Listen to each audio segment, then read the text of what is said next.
오늘 말씀의 제목은 셋째 날을 바라보는 신앙입니다. 함께 따라서 해볼까요? 셋째 날을 바라보는 신앙. 셋째 날을 바라보는 신앙.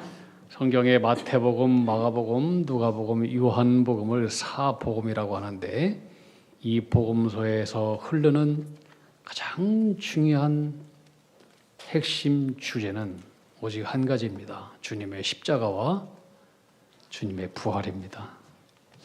이 십자가는 우리 인간의 모든 죄를 한꺼번에 다 해결한 사건을 의미하는 것이고, 부활은 우리의 죄의 문제를 넘어서 우리 인생의 모든 절망과 죽음을 다 박살내버리고 새로운 생명을 우리에게 주시는 능력의 하나님의 사건을 우리에게 말씀하고 있습니다.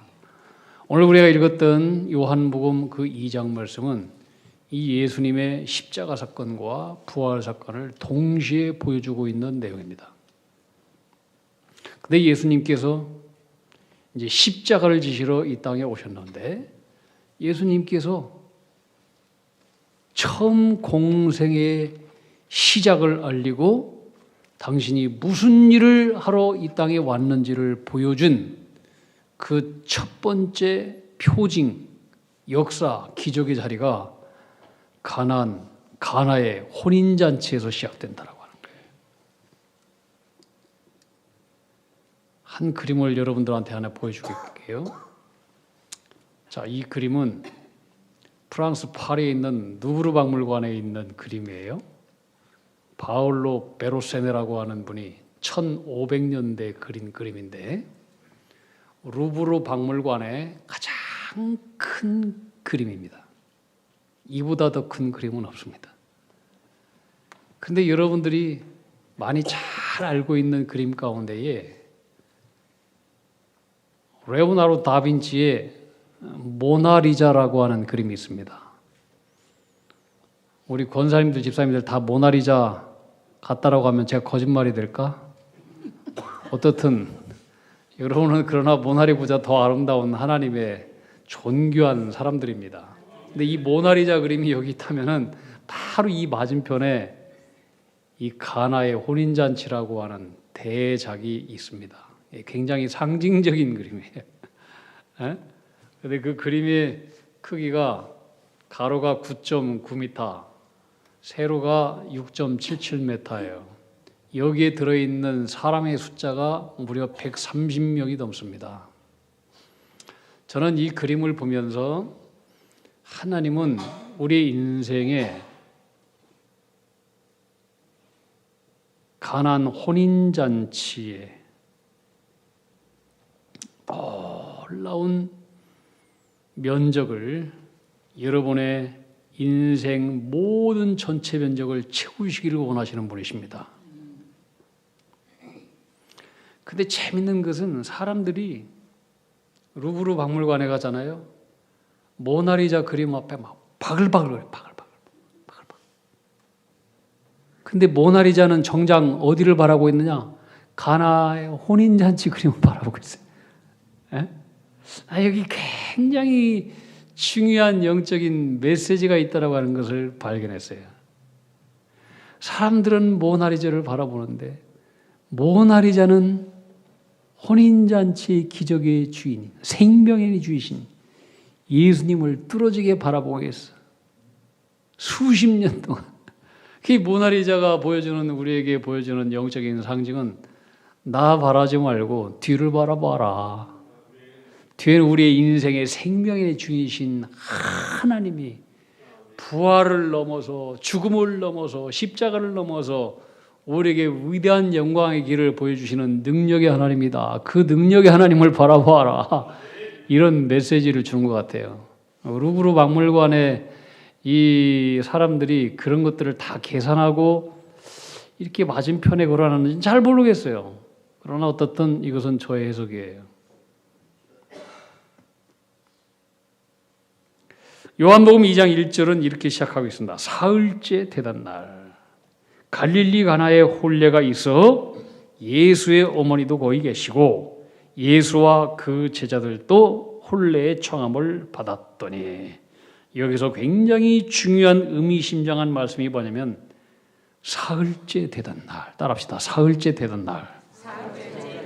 이 표현은 단순한 시간의 흐름을 말씀하는 것이 아닙니다. 이 첫 표면 속에는 앞으로 예수님께서 십자가를 지시고 고난의 길을 가시는데 후에 있을 예수님의 십자가와 그 너머에 사흘 만에 다시 살아나신 부활의 하나님, 영광의 하나님, 능력의 하나님을 미리 암시하고 있는 그런 예고편이에요.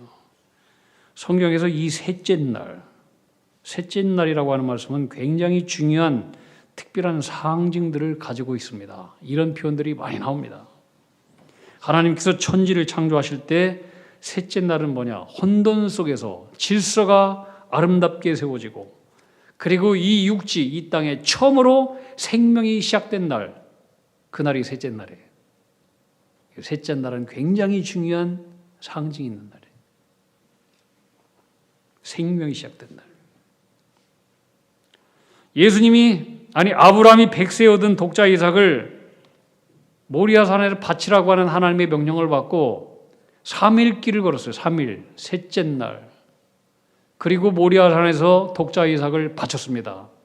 죽였습니다. 근데 셋째 날에 하나님께서는 죽은 이삭을 다시 살리시고 부활시켰습니다. 이게 셋째 날이에요. 셋째 날. 이건 먼 훗날에 갈보리 언덕에서 하나님께서 독생자 예수 그리스도를 살리시는 그 부활의 셋째 날을 미리 상징적으로 보여주는 예고편이에요. 또 출애굽기 19장에 보면 출애굽한 이스라엘 백성들이 시내산에 이르렀을 때 하나님께서는 백성들에게 얘기하면 셋째 날에 내가 너희에게 강림할 것이다. 셋째 날은 뭐냐? 하나님이 나타나는 날. 하나님이 만나주시는 날.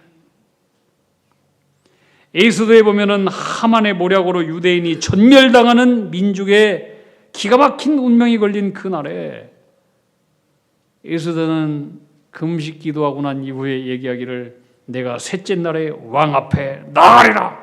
죽으면 죽으리라. 그리고 셋째 날에 나갔습니다.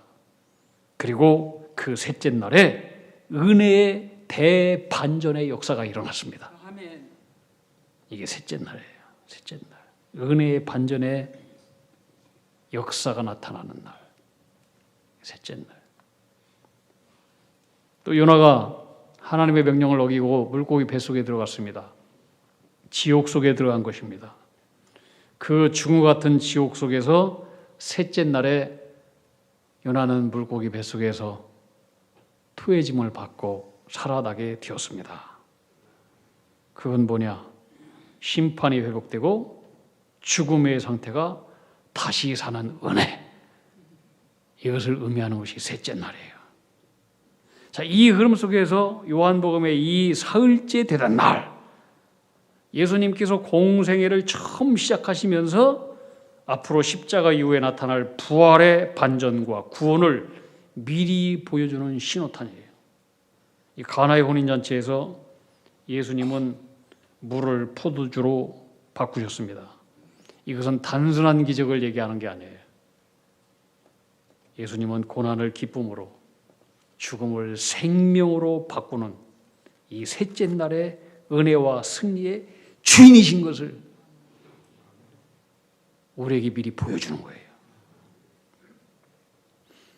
자, 이 가나의 혼인잔치집에서 예상치 못한 일이 벌어졌어요. 잔치가 한창 진행되는데 포도주가 떨어졌습니다. 그 당시에 포도주가 떨어졌다 그러면 잔치를 배설한 이 집안에 어마어마한 수치예요. 영원토록 잊지 못할 수치. 큰 낭패였어요. 기쁨이 사라지고 잔치가 끝날 위기였습니다. 그때 예수님의 모친 마리아가 하인들한테 얘기합니다. 예수가 무슨 말을 하든지 너희들은 시키는 대로 하라. 시키는 대로 하라. 예수님이 하인들에게 얘기합니다. 텅 빈 6개의 항아리에다가 물을 채워라. 아기까지 채워라. 이해할 수 없는 명령이지만 하인들은 묻지도 않고 따지지도 않고 그대로 순종했습니다. 다 채우고 나니까 예수님께서 그 물을 떠다가 연회장에 갖다 주라. 갖다 줬습니다. 포도주를 갖다 줘야 되는데 물을 갖다 줬습니다. 말이 안 되지만은 마리아가 시키는 대로 했습니다. 마리아는 예수님이 누군지 알았습니다. 그가 시키는 대로 하라. 이것도 상징이에요, 상징. 예수가 어떤 분인지를 미리 요한복음 2장은 보여주는 거예요. 그분은 뭐든지 순종하면은 다 은혜를 주시는 분, 능력과 기적을 베풀어 주시는 분, 죽음에서 생명을 일으키시는 분, 무엇이든지 그가 시키는 대로 하라. 순종하면 역사가 일어난다는 거예요. 하인들은 시키는 대로 했습니다. 그런데 놀라운 일은 물이 변해서 포도주가 변했습니다. 연회장의 사람들은 깜짝 놀랐습니다. 이구동성으로 소리쳤습니다. 아니, 잔치집마다 처음에는 좋은 포도주를 내놓고 나중에는 사람들이 포도주를 마시고 해롱해롱거리고 막 이렇게 치고 그러면은 그 다음에는 좋지 못한 질 떨어진 포도주를 내놓는데, 아니 여기는 처음보다도 시간이 지날수록 어떻게 더 좋은 질 좋은 포도주가 나오느냐? 세상에 이런 잔치집이 있느냐? 사람들이 놀랐습니다. 성경은 이 사건에 대해서 요한복음 2장 11절에 이것은 표적이다 얘기했습니다. 표적. 헬라어로 세메니오를 세메니오. 세메니오. 이것은 뭐냐면은 보이는 사건 속에 보이지 않는 하나님의 영적인 뜻이 있다. 이게 표적이에요, 표적. 그냥 기적이 아니에요. 보이는 사건 속에 보이지 않는 놀라운 하나님의 사인과 의미가 들어있어요. 그러면 물이 포도주로 변한 이 사건은 도대체 무엇을 보여주는 하나님의 표적 사건인가? 첫째로 예수님이 메시아임을 드러내는 표적이에요. 구약 성경은 메시아 시대가 임하면 포도주가 풍성해진다고 예언했습니다. 아모스 선지자는 산들이 단 포도주를 흘릴 것이다. 이사야 선지자는 만군의 여호와께서 이 산에서 만민을 위하여 기름진 것과 오래 저장한 포도주로 잔치를 베푸시리로다. 미리 선포했습니다. 이런 말씀들은 메시아가 올 때 임하게 될 기쁨과 회복과 은혜의 충만함을 나타내는 것입니다. 물이 변하여 이 포도주가 된 사건은 뭐냐? 예수님이 바로 그 약속된, 구약에서 약속된 그 메시아임을 드러내는 표적이라고 하는 거예요. 그리고 예수님이 오시면 물과 같이 평범한 인생도 기쁨과 은혜가 넘치는 최상의 극상품 포도주로 바뀌듯이 기쁨이 회복되고 은혜가 넘치는 새로운 인생으로 삶으로 변화된다라고 하는 표적의 말씀이라고 하는 거예요. 아멘. 둘째로 물이 변해서 포도주가 된 사건은 뭐냐면 율법의 시대가 끝나고 은혜의 시대로 바뀌어지는 새 시대가 왔다. 이것을 나타내는 표적이라고 하는 거예요. 요한복음 2장 오늘 6절의 말씀에 보면 예수님께서 물을 채우라 하신 이 항아리는 유대 율법으로는 유대인들의 관습이에요. 집 안에 들어갈 때 항상 손을 씻게 돼 있어요. 그 항아리 물로 발도 씻어요. 또는 몸도 씻어요. 밥 먹을 때 항상 이 손을 씻었어요. 근데 이거 그 정결 예식에 있는 그 돌 항아리 속에 있는 이 물로 안 씻으면은 이것은 유대 율법과 전통 속에 이건 죄예요. 죄, 잘못된 거예요. 그래서 마태복음 15장에 보면 예수님의 제자들이 밥 먹을 때 그 돌 항아리에 있는 정결 예식 물 가지고 손을 안 씻고 밥 먹으니까 저 예수님의 제자들이 손도 안 씻고 그 밥을 먹는다고 예수님 앞에 시비를 걸고 따지고 그랬어요. 당신의 제자들은 왜 율법의 전통을 지키지 않고 그러느냐? 예수님께서 말씀하셨죠. 사람의 입으로 들어가는 것이 사람을 더럽게 하는 것이 아니고 사람의 입에서 나오는 것이 사람을 더럽게 하는 것이다. 몸에서 나오는 것이 사람을 더럽게 하는 것이다. 율법이 중요한 것이 아니다. 율법은 뭐냐? 우리에게 죄를 깨닫게 해요. 자꾸 죄를 지적해요. 율법은 뭐냐? 한마디로 얘기하면은 하라 하지 말라, 하라 하지 말라. 이것을 하면은 죄고, 하지 말라고 했는데 하면은 이것도 죄고.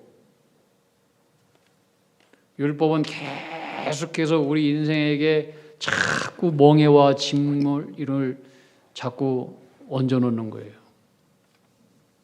율법은 우리 인간이 뭔지를 몰라요. 우리 인간은 할 수도 없고 안 할 수도 없고 지킬 수도 없고 안 지킬 수도 없고, 그런데 율법은 자꾸 우리에게 밀어붙이기를 너는 왜 안 하느냐, 너는 왜 못 하느냐, 너는 왜 안 되느냐, 자꾸 안 되는 우리에게 정죄하고 밀어붙여요. 그게 율법의 한계예요. 율법이 우리를 자유케 하지 못해요. 율법은 우리를 계속 구속할 뿐이에요. 우리가 하나님의 말씀을 다 지켜서 구원받는 게 아니에요. 우리가 깨끗해서 구원받는 것도 아니에요. 이게 율법의 한계예요. 근데 예수님께서 물이 변해서 포도주로 바꾸셨다라고 하는 것은 율법을 통해서 구원 얻을 사람은 한 사람도 없어요. 한 사람도 없어요. 우리는 율법 앞에 다 죄인이에요. 율법은 너는 이것도 못했고 저것도 못했고 그래서 너는 죄야.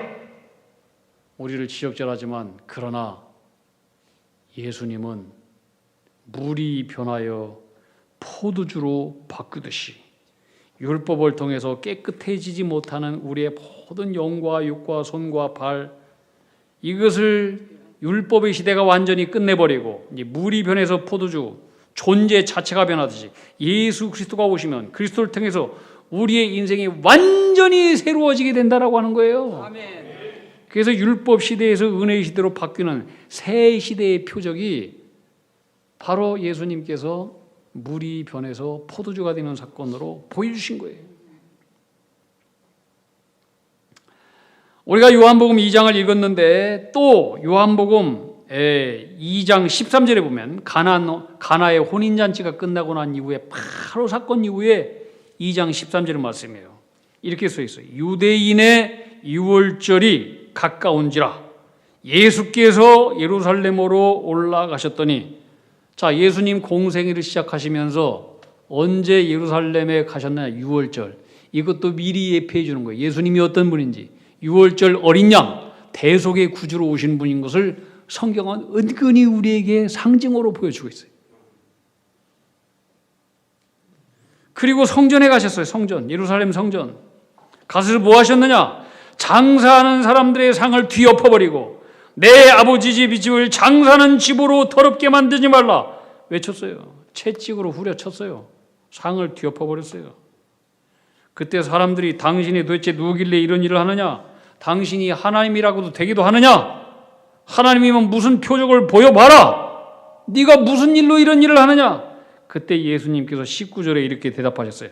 예수께서 대답하여 이르시되 너희가 이 성전을 헐어라. 내가 사흘 동안에 일으키리라. 여기서 또 사흘이라고 하는 말이 나와요. 굉장히 중요한 상징을 요한복음 2장은 두 번이나 얘기했어요. 첫 번째 사흘, 두 번째 오늘 사흘. 사람들은 이 말을 이해하지 못했어요. 아니, 이 예루살렘 성전 짓는데 46년이 걸렸는데 이 성전을 헐면 당신이 어떻게 3일 만에 이 46년 동안 지은 성전을 다시 세울 수 있단 말이냐? 뻥이 세다. 근데 예수님은 이 성전을 헐라. 그것은 눈에 보이는 예루살렘 건물 성전을 얘기하는 게 아니에요. 진짜 성전이 누구예요? 예수님이에요. 성전 되신 예수님. 성전을 헐어라.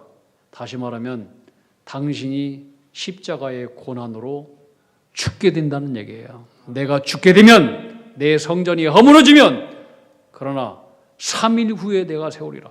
내가 다시 3일 후에 부활하리라. 이것을 미리 예표해 주고 있는 말씀이에요.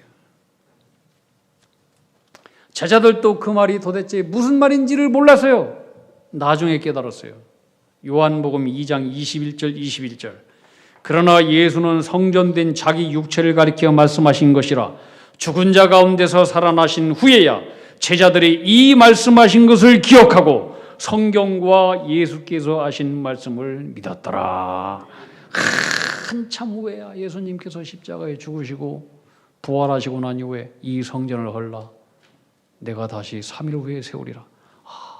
주님의 죽으심과 부활을 얘기했구나. 이걸 깨닫게 됐다는 거예요. 여러분, 성경에서 셋째 날은 죽음에서 생명으로, 절망에서 구원으로 바뀌는 하나님의 위대한 역사를 의미합니다.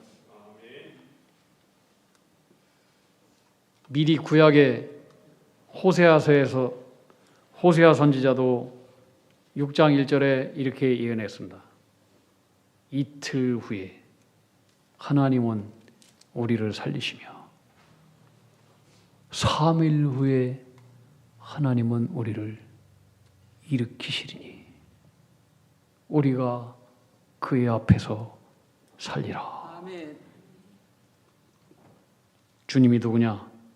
죽은 것 같은 상황 속에서도 다시 일으키시고 살리시는 구원의 능력의 주인이라고 하는 말씀이에요. 아멘. 여러분, 우리 인생에도 포도주가 바닥이 나고 떨어질 때가 왜 없습니까? 건강의 위기가 오고 삶의 문제가 생기고 자녀들에게 큰 어려움이 생기고 고난의 십자가, 무덤에 갇힌 것 같은 눈물이 있습니다. 그러나 여러분, 우리의 이야기는 절대로 십자가에서 끝나지 않습니다. 왜냐? 주님이 역사하시는